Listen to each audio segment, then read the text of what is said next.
For today's maths lesson, we are going to be dividing by 2 and we are going to be using sharing and grouping today. I would like to start off with these cubes. I've got 2 separate groups here. In each group I've got the same number. I've got 10 in each. Now I'm going to start off by saying we are going to share these 10 pink cubes into 2 equal groups. Okay, so if we're sharing into 2 equal groups, how many do you think we are going to have in each groups? 10 cubes into 2 equal groups.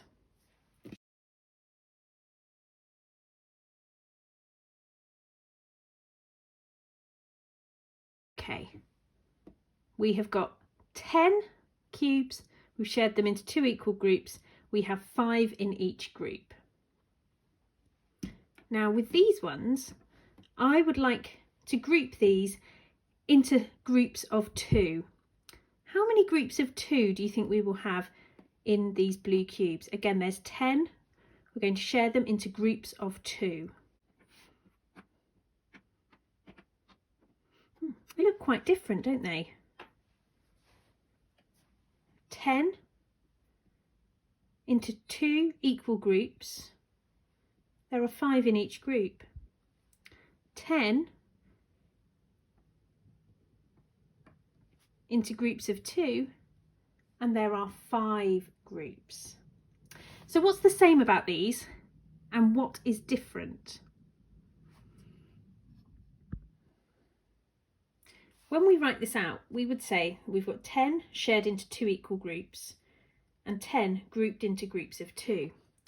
Now, if I shuffle this up a little bit, you'll be able to see.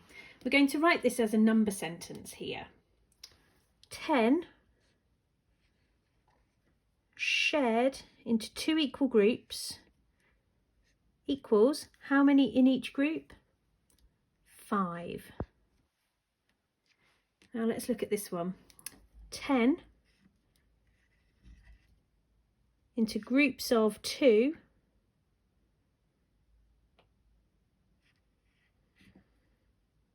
equals 5. I wonder what's the same there.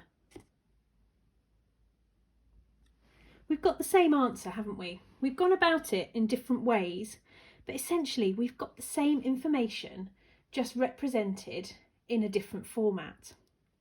Now, we can go a step further with this.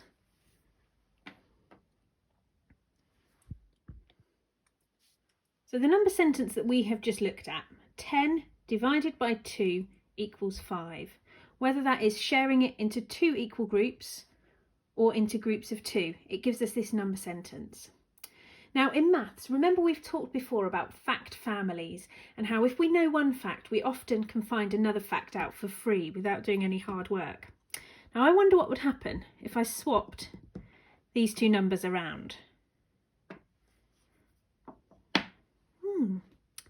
We're using the same numbers, but we've got a slightly different number sentence here. 10 divided by 5 equals 2. Now, if I have a look at these again,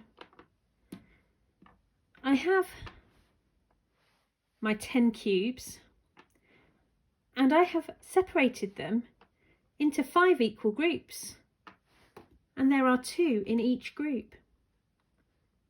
So from doing that one act of moving those cubes around into groups, whether it's into 2 equal groups as we did here, or whether it is in groups of 2, we can actually work out lots of different number sentences.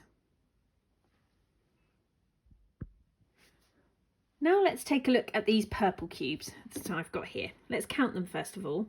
1, 2, 3, 4, 5, 6, 7, 8. There are 8 cubes altogether. I'm going to write that down so I don't forget.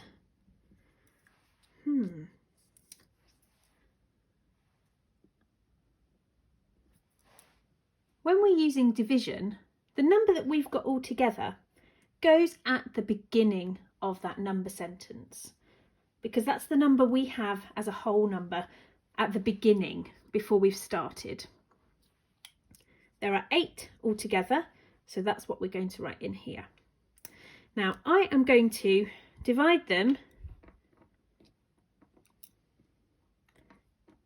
into 2 groups.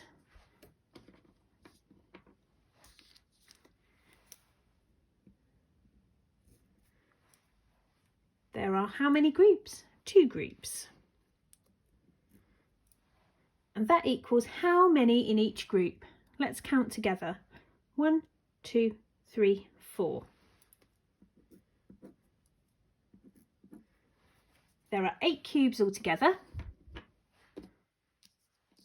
We are going to separate them into 2 groups, and there are 4 in each group. Now, that's our division number sentence, just like we've practiced just now. I wonder if you remember what this symbol means. I'm sure you can remember. It's a multiplication or a times symbol. Now, this is where timesing and dividing can work together. They are opposites of each other. So if you know a division fact or a times table fact, you can find out the other one. And that's, you remember we were talking about getting a number fact for free. This is one you don't have to work out very hard because you already know this fact. Let's have a look. Now, if I have, how many groups have I got again? Remind me. 2 groups. How many is in each group? 1, 2, 3, 4. I've got 2 groups of 4 here. So that's going to equal how many altogether? 8. Can you see how I've used the same numbers for this number sentence as I have for this number sentence? There are 8 altogether. There are 2 groups. There are 4 in each group. That information is the same for the division fact and for the times table fact. Let's have a look at another one. Now we've got a longer problem, and I've got it written out here in front of me. We're going to work through this together. This shows you some examples of the types of questions that I would like you to have a go at today. So my question says, Mrs. Loudon and Mrs. Rowley have 12 apples between them. These are going to represent my apples. They're not real apples. I don't have 12 at home, but I have got some counters that I can use.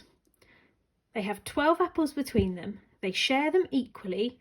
How many apples does each teacher get?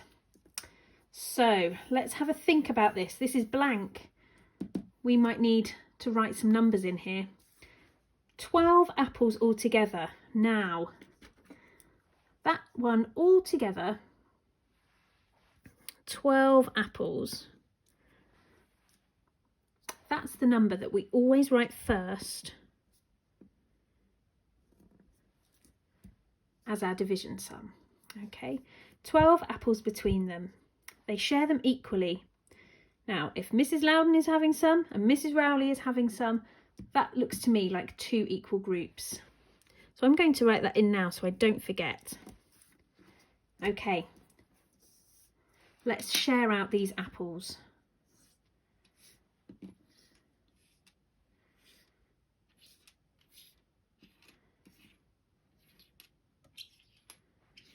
Okay, let's check that we've done this correctly. If they're equal groups, both groups should have the same number. 1, 2, 3, 4, 5, 6.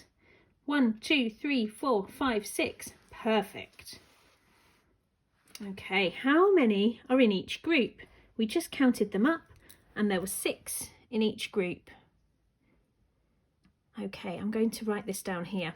12 apples altogether. There are 2 groups and there are 6 in each group. And I have 2 groups of 6, which makes 12 altogether. Now you can see that I've got an empty box here. This is how I can show this calculation in a bar here. So 12 altogether.